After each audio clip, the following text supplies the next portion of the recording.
देखो, हमने 7th chapter तक अशोका की पूरी कहानी खत्म कर ली है। ठीक है, 7th क्लास तक हमारा वो कम्प्लीटली ओवर हो चुका है। अब इस चैप्टर से हम लोग बात करना स्टार्ट करेंगे इंपॉर्टेंट विलेजेस और इंपॉर्टेंट टाउन्स की, जो कि हमें एंशियंट इंडिया के अंदर देखने को मिलते हैं। तो देखो, एक पर्सन है यहाँ पर, प्रभाकर। ये ब्लैक स्मिथ की शॉप पर है। कशिश, मुझे बताओ जरा कि ब्लैक स्मिथ क्या होता है। What do you mean by the term black Smith? कौन होता है ब्लैक स्मिथ? हम्म,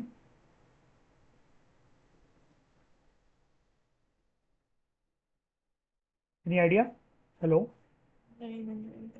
देखो, मैंने कुछ टाइम पहले आपको बताया था, किसी भी मेटल को किसी भी मेटल को जो शेप देने का काम करता है ना, वो पर्सन स्मिथ होता है, स्मिथ। ब्लैक स्मिथ मतलब क्या? अब जैसे गोल्ड स्मिथ मान लो, इसका मतलब गोल्ड की किसी भी चीज को, बार को अगर कोई पर्सन रिंग में, इयररिंग्स में, ठीक है, चूड़ियों में कन्वर्ट कर रहा है, तो वो गोल्ड स्मिथ है ना। कॉपर स्मिथ कॉपर के आइटम्स को, आयरन स्मिथ कीलो वगैरह को। ऐसे ही ब्लैक स्मिथ मतलब क्या? जो मेटल्स का कोई भी मेटल हो, मतलब मान लो कॉपर हो, आयरन हो, उसको शेप देने का काम कर सके। तो ये एक पर्सन है जो कि आपको यहाँ पर दिख रहा है, ये प्रभाकर है, एक लड़का जो कि इन्होंने एक कहानी के लिए बनाया हुआ है। ये बैठा हुआ है और ये स्मिथ को एक लोकल शॉप पर देख रहा है। एक छोटी सी बेंच बिछी हुई है जहाँ पर कुछ आयरन टूल्स हैं, जैसे कुछ कुल्हाड़ियाँ, एक्सेस मतलब कुल्हाड़ियाँ, कुछ सिकल्स, खुरपियाँ होती है ना, जैसे खेतों में मतलब वो करने के लिए, है ना, वो सेल के लिए रेडी है। एक बहुत गरम अंगीठी, ब्राइट फायर जल रही है, और दो लोग वहां पर बैठे हुए हैं, और वो मेटल की रॉड्स को शेप दे रहे हैं। मतलब मान लो कोई ऐसी एक मेटल की रॉड होगी, और उसको हीट करते हुए, जिसमें मान लो ये आग लगी हुई है, और इसको लोहे को गर्म करते करते वो ठोक ठोक कर एक हथौड़े टाइप, मतलब स्ट्रक्चर मान लो, हथौड़े टाइप से स्ट्रक्चर से उसको ठोक कर उसको शेप देने का काम कर रहे हैं। ठीक है, ये आसपास जो ये देख रहा है, क्या उसको समझ में आ रहा है, वो लोहा जल रहा है भाई, चमक रहा है, इतना जल रहा है, तो वो बहुत गर्म है, और ये सब कुछ ऐसे ठोक ठोक के शेप देना, ये बहुत नॉइजी है। ठीक है, लेकिन ये फिर भी बहुत ज़्यादा फैसिनेट होता है ये सब देखकर। फिर यहाँ पर इसके दिमाग में एक बात होती है, जहाँ से कहानी की हमारी शुरुआत होती है, कि ये सब कुछ हमारे इंडियन सब कॉन्टिनेंट में कब से चला आ रहा है। ठीक है, कि ये लोहे को शेप देने का काम, अलग अलग चीज़ें जो हमें मेटल्स की दिखती हैं, गोल्ड की दिखती हैं, ये सब कुछ कब से चला आ रहा है। ठीक है, तो उसके लिए हमारे पास कुछ एविडेंसेस हमें कलेक्ट करने पड़ेंगे। पास्ट में जाएंगे हम लोग और हम तब देखेंगे। तो सबसे पहले बात करते हैं आयरन टूल्स एंड एग्रीकल्चर की। ठीक है, हम लोग, राइटर हमसे कह रहा है कि हम लोग आयरन का जो यूज है उसे फॉर ग्रांटेड ले लेते हैं आज की लाइफ में, कि मतलब नज़रअंदाज कर देते हैं कि आयरन हुआ है तो क्या हो गया, कुछ फर्क नहीं पड़ता। लेकिन राइटर का ये कहना है कि आयरन जैसी जो चीज है ना, इसने इंडियन सब कॉन्टिनेंट की दिशा और दशा को बदलने का काम करा है।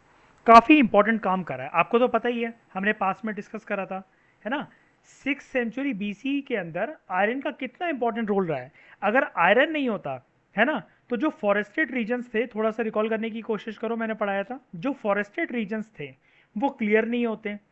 अगर वो क्लियर नहीं होते तो एग्रीकल्चर डेवलप नहीं होता। एग्रीकल्चर डेवलप नहीं होता तो किंगडम्स नहीं आते, है ना, और एम्पायर्स नहीं बनते, और कंसेप्ट लाइक जनपद एंड महाजनपद, टाउन्स, ट्रेड, ये सब कुछ पॉसिबल हो पाया आयरन की मदद से। मैं आपसे एक चीज़ पूछना चाहूँगा पुरानी क्लास से रिलेटेड। क्या हड़प्पा में आयरन मिलता था हमें?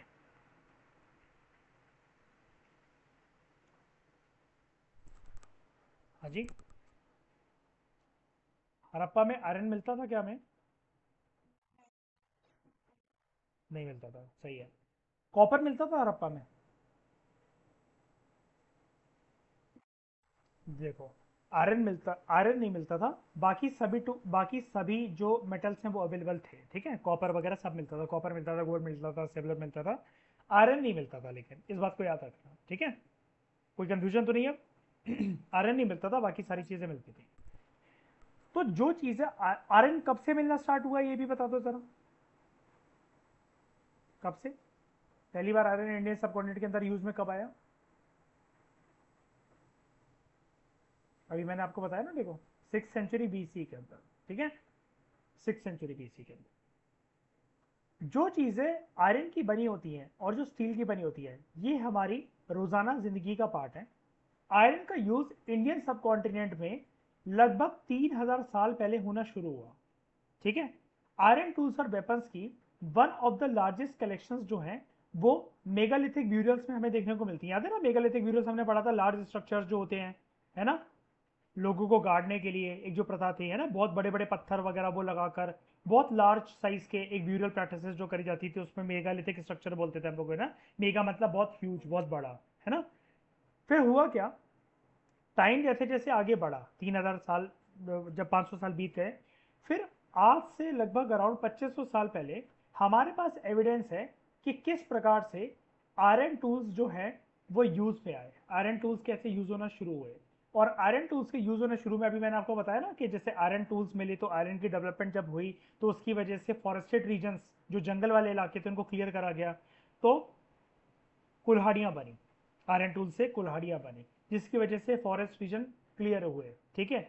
एग्रीकल्चर डेवलप हुआ, जब जंगल क्लियर होंगे तो खेती बाड़ी डेवलप होगी, और आयरन प्लोशेयर का यूज करा गया खेती बाड़ी के डेवलपमेंट में। आयरन प्लोशेयर मतलब आप जानते हो ना, खुरपी और सिकल वगैरह। जैसे आप ऐसा मान लो, ये देखो, ये ना कशिश की एक्स है, कई लोग इस डायग्राम को समझ नहीं पाते हैं। मैं आगे बढ़ने से पहले एक चीज बता देता हूँ, ये एक एक्स है, ये एक सिकल है, SIKLE सिकल, और इसको हम लोग कहते हैं, if I am not wrong, टोंग कहते हैं इसको। नीचे वैसे आ जाएगा, हाँ, इसको टोंग ही कहते हैं, यहाँ पर दे रखा है, ये रहा, ये रहा,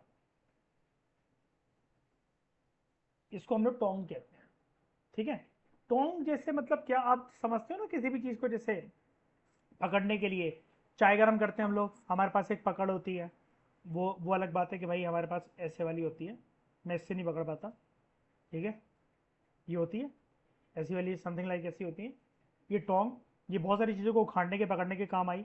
ये एक्स है, अब आप कहोगे एक्स कैसी है, देखो ये इसका ना शार्प एज है, शार्प एज, और यहाँ से वो जो डंडा नहीं निकलता है कुल्हाड़ी में लकड़ी का, वो इस होल से डालकर बन गई ना कुल्हाड़ी। समझ पा रहे हो ना, मतलब वो इमेज ऐसी कैप्चर करी गई है कि यार लोग इंटरप्रेट नहीं कर पाते उसको कि ये एक्स कैसे हो गई। और सिकल मतलब ये खुरपी, कि जैसे इससे ना मिट्टी को खोदने का काम, सॉइल को अपटन करने का काम, जैसे मतलब मान लो यहाँ पर इस रीजन के अंदर मिट्टी पड़ी हुई है ऐसे ऐसे, ठीक है, तो ये खोद खोद के मिट्टी को, सॉइल को ऑप्टेन कर देगी ना सेकंड, आराम से। अगर बीज बोने हमें, सो करना है अगर किसी भी क्रॉप को, तो आराम से वाला काम हो जाएगा कि नहीं हो जाएगा, बताओ, हो जाएगा ना। हाँ, तो डायग्राम में कोई दिक्कत तो नहीं, यहाँ तक कुछ पूछना है। आयरन की डेवलपमेंट, आयरन की इन्वेंशन, इसमें कुछ डाउट, मैंने वैसे सारे पॉइंट्स क्लियर कर दिए, तो बता दो मुझे कौन सी सेंचुरी बीसी के अंदर आयरन आया। क्या हड़प्पा में आयरन मिलता था? नहीं मिलता था, है ना। तो जैसा कि हमने चैप्टर 5 में देखा था, फ्लो शेयर, ठीक है, आयरन फ्लो जो थे वो बहुत ज़्यादा यूज होता था एग्रीकल्चर प्रोडक्शन को इंक्रीज करने के लिए, ठीक है। आयरन फ्लो की वजह से क्या होता था, सॉइल अपटर्न बहुत आसानी से हो जाती थी, है ना। एक याद है मुझे, अच्छा ये बता दो, क्या Harappa, were Harappan aware of the flow, क्या हम कह सकते हैं कि हड़प्पन फ्लो के बारे में जानते थे? हाँ जी, पता था। Very good, very good. Original flow तो नहीं मिला, लेकिन टॉय फ्लो के एविडेंस जरूर मिले हमें, ठीक है। टॉय फ्लो के एविडेंस हमें जरूर मिले, ओरिजिनल फ्लो तो नहीं मिला, टॉय फ्लो मिला, ठीक है, वेरी गुड।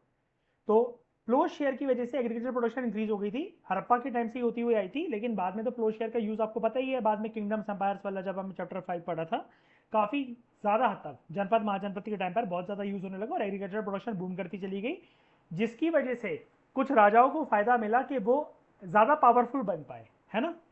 आपको पता है ना, जब मैंने बताया था एग्रीकल्चर के अंदर स्टेबिलिटी आ जाती है, तभी तो एक आदमी आगे बढ़ने की सोचेगा जिसका दिन भर ही सिर्फ ध्यान इस चीज पे हो लाइफ में कि खाने की जुगाड़ कहां से करनी है, वो कभी रूलर बन सकता है क्या? वो कभी एम्पायर या किंगडम फॉर्म कर सकता है क्या, बताओ? नहीं कर सकता, है ना, बिल्कुल नहीं कर सकता। जब स्टेबिलिटी आई, एग्रीकल्चर की वजह से स्टेबिलिटी आई। और अच्छा, अगर मैं आपसे पूछूं कि यहाँ पर अगर मैं ऐसा कुछ बोलूँ आपसे कि एग्रीकल्चर में, जो मैं बार बार ये टर्म यूज करता जा रहा हूँ कि एग्रीकल्चर की वजह से स्टेबिलिटी आई, जिसकी वजह से फायदा मिला, कि किस तरीके से एम्पायर और किंगडम ये बढ़ना स्टार्ट हुए, तो ऐसे आई। इसका सिर्फ एक रीजन है कि जब आयरन डेवलप हुआ ना, तो आयरन की डेवलपमेंट की वजह से कुछ आयरन टूल्स जो डेवलप हुए फॉरेस्ट रीजन जो क्लियर हुए, तो खेती बाड़ी एग्रीकल्चर प्रोडक्शन बूम कर गई, एक्सप्लोड हो गई काफ़ी हद तक। खाने पीने के लिए जब बहुत ज़्यादा आपके पास रह जाता है, आपको फिर अपने गुजारे के बारे में जब सोचना नहीं पड़ता है, तो आप आराम से फिर आप अपने एम्पायर को, किंगडम को एक्सपेंड करने के ऊपर आराम से रणनीतियां बनाकर आगे कर सकते हो सारा काम। यही इस टाइम पर इस ज़माने में हो रहा था। यहाँ तक बात समझ में आ गई इंट्रोडक्शन, कोई दिक्कत तो नहीं? हम पास में वैसे इसके बारे में पढ़ चुके हैं, लेकिन इस चैप्टर के अंदर बहुत यूनिक बातें जानेंगे, ठीक है। अब एग्रीकल्चर प्रोडक्शन एक हमने क्या पढ़ा कशिश कि एक तो फ्लो शेयर की वजह से ये बढ़ता चला गया है ना, जो फ्लो जो फाउंड हुआ उसकी वजह से एग्रीकल्चर प्रोडक्शन बढ़ता चला गया। और क्या अदर स्टेप्स और क्या थे प्रोडक्शन को इंक्रीज करने के लिए? तो एक स्टेप के बारे में हम लोग बात करेंगे, इरिगेशन। मुझे बेसिक जरा चीज बताना टर्मिनोलॉजी की इरिगेशन का, बिल्कुल। अगर मुझे किसी बच्चे को समझाना तो मैं क्या बोलूंगा, what do you mean by the term irrigation? क्या होता है इरिगेशन? बिना घबराए। मतलब वाटर पानी आना। Very good. बस पानी की अवेलेबिलिटी, खेतों तक वो पहुंचे और खेती बाड़ी में पानी की कमी ना हो। पानी पहुंचाना खेतों तक किसी भी माध्यम से, टैंक बनाकर, कैनाल बनाकर, कुआं बनाकर, पाइपें कनेक्ट कर दिया, ड्रेनेज सिस्टम बना दिया, कुछ भी बना दिया, बस पानी पहुंचना चाहिए, उसको कहते हैं इरिगेशन, है ना। इरिगेशन के बारे में हम लोग ना कंटेम्प्रेरी टाइम्स में इरिगेशन इंडिया में कैसे यूज होती है वगैरह, ये सब हम लोग ना जीएस पेपर 3 के अंदर पढ़ेंगे, ठीक है। तो आप आराम से अभी इरिगेशन का जहां जहां पे जोड़ते चल रहे हो तो वो यूज करते चलो। यूपीएससी का क्योंकि कुछ भरोसा नहीं, जीएस पेपर 3 के अंदर इरिगेशन टॉपिक मेंशन है, तो हो सकता है पास्ट को करेंट करके पूछ ले कि इरिगेशन हड़प्पन टाइम से लेकर कंटेम्प्रेरी एरा तक कैसे इवॉल्व और चेंज होती हुई आई है ना। तो नजरें अपनी थोड़ी सी शार्प रखना इन सब चीजों को डिस्कस करते वक्त। तो जो किंग्स और किंगडम्स थे जिनके बारे में अभी तक हम पढ़ते हुए आ रहे हैं, ठीक है, वो आपको पता है they could not have existed without the support of flourishing villages. अगर गांव बहुत ज्यादा फल फूल नहीं रहे होते तो किंग्स एंड किंगडम्स नहीं आते। ये वाली बात तो वही क्लियर हो गई ना आपको कि पहले फॉरेस्टेड रीजन, फिर एग्रीकल्चर, एग्रीकल्चर की वजह से एक सेटल्ड लाइफ जिसको हम लोग कहते हैं विलेजेस, ये हुआ। विलेजेस की वजह से क्या हुआ कि एम्पायर्स बने, किंग्स आए, किंगडम्स आए, एम्पायर्स बने।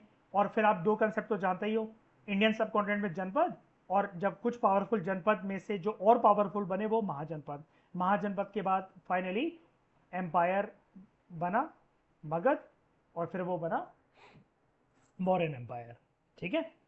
जब नए टूल्स आ रहे थे तो याद है सिस्टम ऑफ ट्रांसप्लांटेशन, जरा अगर रिकॉल है तो मुझे जरा बता दो जरा इसके बारे में, अगर रिकॉल कर सकते हो कि ट्रांसप्लांटेशन क्या था, थोड़ा बहुत भी अगर रिकॉल कर पाओ तो जल्दी बताओ। वो एक प्लांट मतलब एक जगह से क्रॉप में जगह होता है दूसरी जगह। सही बोल रहे हो, सही बोल रहे हो, सही बोल रहे हो, सही बोल रहे हो, ठीक है। वेरी गुड, वेरी गुड, बहुत बढ़िया, बहुत बढ़िया। एक होता है स्कैटर। स्कैटरिंग का मतलब क्या होता है? देखो खेती बाड़ी ना दो तरीके से होती थी पहले, हम लोग एशियन इंडिया की बात कर रहे हैं तो कंटेम्प्रेरी चीज़ों को करेक्ट नहीं करेंगे, ठीक है, जब उनकी बात होगी मैं बता दूंगा। स्कैटरिंग का मतलब क्या है?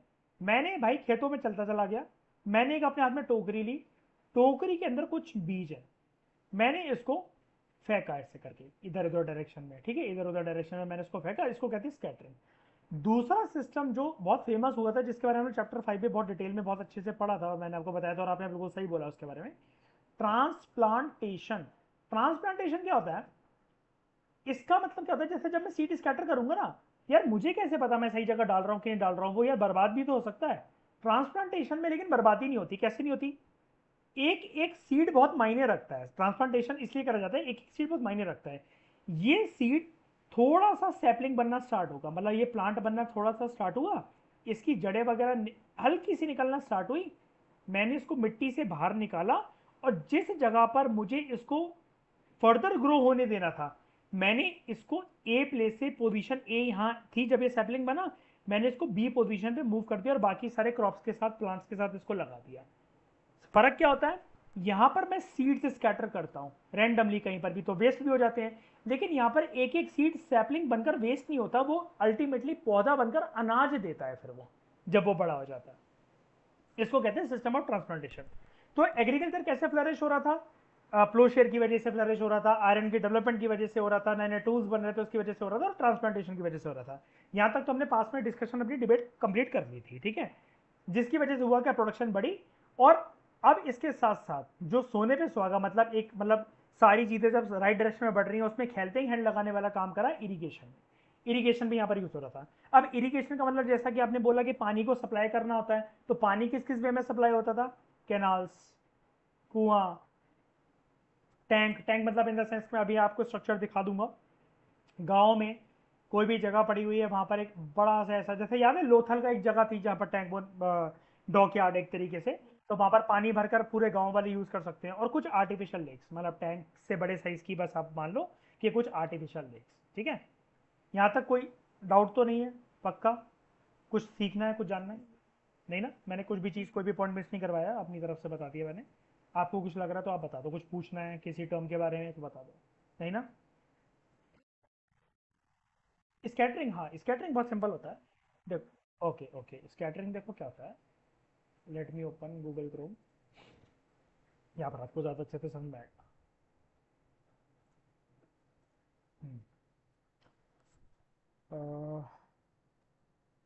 सीड्स स्कैटरिंग,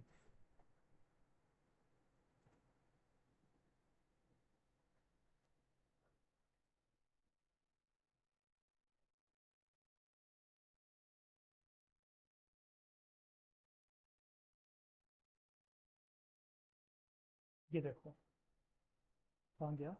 हम्म,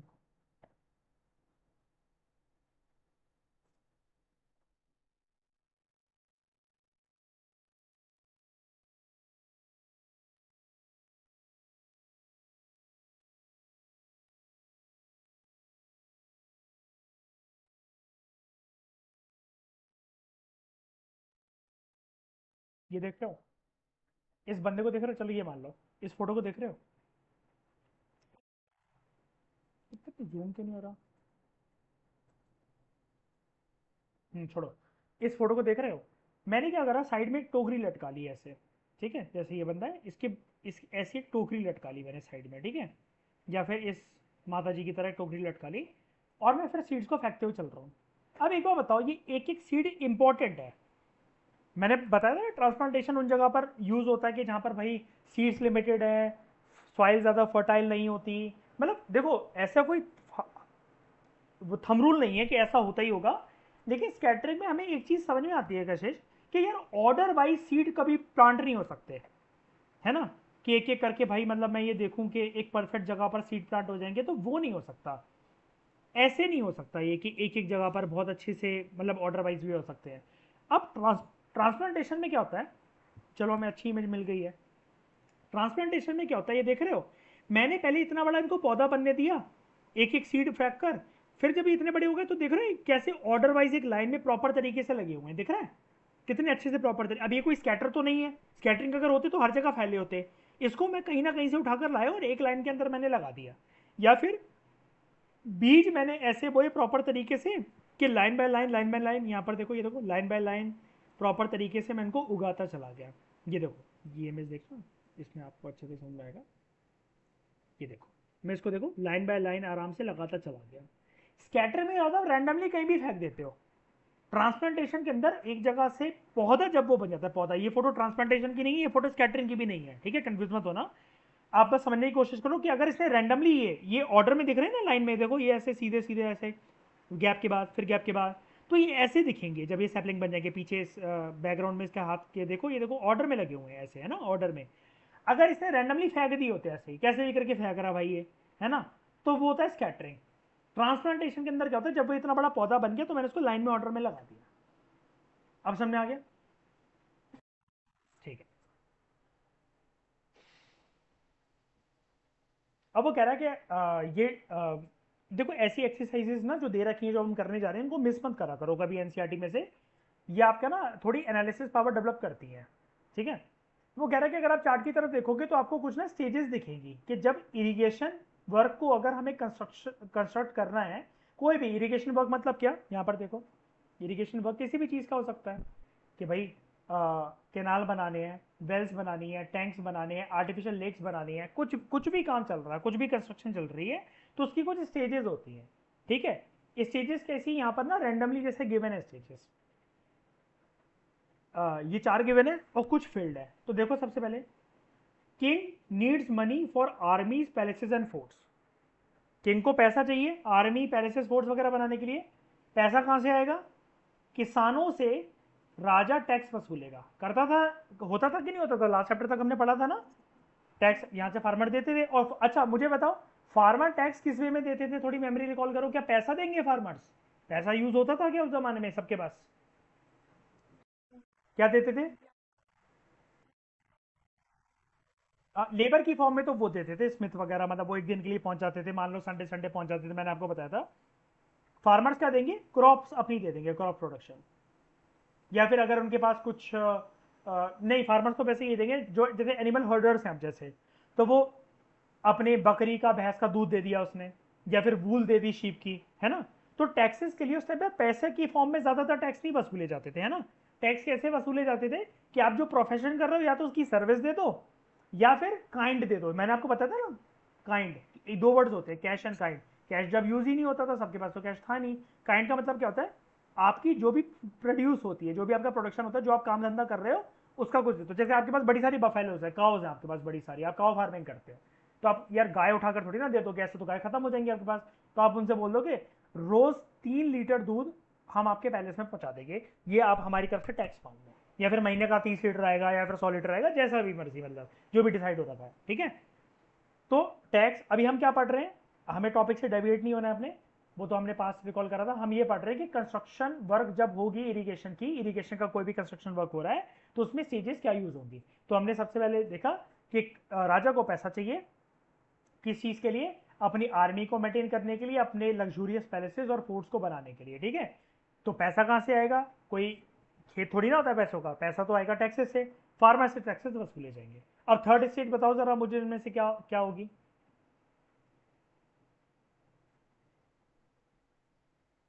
थर्ड स्टेज में ये बोल सकता हूं कि फार्मर्स को अपनी प्रोडक्शन बढ़ानी पड़ेगी टैक्सेस को पे करने के लिए।